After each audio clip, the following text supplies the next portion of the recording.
It's wonderful to see so many faces and names from all over the country and Canada. I'm thrilled that you're choosing to spend your day with me. We're going to be talking today about the impact that the 8 extras have on our ability to manage our response to the world around us. So how we do that psychologically, how our nervous system handles it, and how our immune system handles it, which is, of course, a pretty timely thing with the pandemic happening in the world. And so before we get started, I want to just mention the fact that you're going to hear me talk quite often today about something called evolutionary stress. And when I talk about that, I'm going to be talking about it particularly from the pandemic point of view. But I want for y'all to have an understanding from an 8 extra point of view that when we talk about evolutionary stress, what we're really talking about here is any stressor, either personal or familial or societal or global in nature, that exerts enough pressure to force you into reassessing the state of your beingness. So we're going to talk about it today from the pandemic point of view, but really, personally, we could talk about like a cancer diagnosis. We could talk about it from a familial point of view in terms of alcoholism in a family. We could talk about it from a societal or global point of view from the perspective of systemic racism or misogyny or fascism. These are all things that the thing they share, the thing they have in common is their ability to make you so afraid that you feel like you have to adapt or die. So evolutionary stress is the kind of stress that attacks your sense of self. It makes you examine your values. It makes you re-examine your belief system. It makes you re-examine how you engage the world around you. So even though we might be talking about it today from a pandemic point of view, really the 8 extras are powerful tools for evolutionary stress caused by anything that makes you feel like you have to adapt or die. Just so you know, we'll look at the impact that the pandemic is having on our nervous system, on our emotions, on our immune system. But really, these 8 extras are the tools that we need to change our relationship to self and how we negotiate the world around us, which makes them incredibly powerful tools. So let's look at this idea of Psychoneuroimmunology first, right? Okay, where am I? There we go. All right.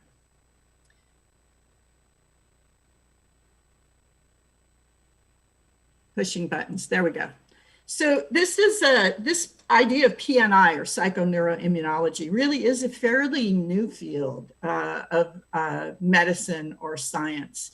And it is something that we've been doing in Chinese medicine from the get-go, from the beginning of the philosophical approach we have to humanity in Chinese medicine. But really now scientifically, we're studying the connection that one's nervous system has to your immune system and how emotions or emotional states have an impact on all of those things. So previously, from a scientific point of view, this sort of reductionist point of view, each of those things would have been studied separately. And now we're looking at relationships, which is very much, for instance, what functional medicine does, where we begin to look at the relationships between all these things and see that the state of your emotions has an effect on your nervous system, and your nervous system has an effect on your immune system. And so we're really looking now very closely from a scientific point of view at those chemical messengers that are relayed between these systems. So we're looking at hormones, we're looking at neurotransmitters, we're looking at protein molecules or cytokines to see how they are creating a highway of communication which impacts each one of these systems in very large and profound ways. This is going to become important because one of the things we're going to be talking about today is how fear affects your immunity. So when the body is under a tremendous amount of stress, whether that stress is physical or emotional, we get this sort of cytokine release that causes inflammation in the system, causes all kinds of injury to the system. And under normal circumstances, there is a response to infection or injury that is necessary. For instance, when we say patients have an inflammatory response in the early stages is useful to help rid the body of infection or to repair injured tissue. But when that response lingers over a period of time, then we begin to see the system go out of balance and added insult or injury occur. And we're seeing that now with COVID-19, that one of the things that is happening after the initial response to the infection is people are having cytokine issues. And those issues are affecting the cardiovascular system, they're affecting circulation, people are dying of strokes, they're having heart attacks, they're having circulatory issues in the limbs where peripheral circulation is impacted. And so the response is a response that is initiated by the infection, but then it gets out of control. And part of the reason it gets out of control, as we're going to talk about later, is the state of your nervous system to begin with and the state of your emotions to begin with. So it's not just an immune response, it's a whole body response to the crisis. So when we look at this, really what we're saying here is that this immune system response, which is basically not just an immune system response, is affected by stress. And when you can't manage your stress, or when the stress is too great, this impacts the immune system's ability to manage whatever the crisis is. So we can see this in a lot of different kinds of conditions that are, once again, related to evolutionary stress. Big diagnoses, chronic debilitating illnesses, things like cancer and HIV and autoimmune diseases, and mental disorders like clinical depression or anxiety. And so there's a lot of research being done on how stress impacts the prognosis for these conditions, the way these conditions unfold, and how severe these conditions might become. They're also doing research that demonstrates that childhood stress sets a bar, a threshold for this cytokine response, this immune system response. And basically what that means is if you have early childhood stress that can't be managed, it sets your nervous system and your immune system to to a setting that over responds to everything later in life. This is going to become important when we talk later about the 8 extras, because the 8 extras are prenatal vessels. And in the first cycle of Jing, the first 7 or 8 years of your life, these are the resources you're using to build your postnatal resources.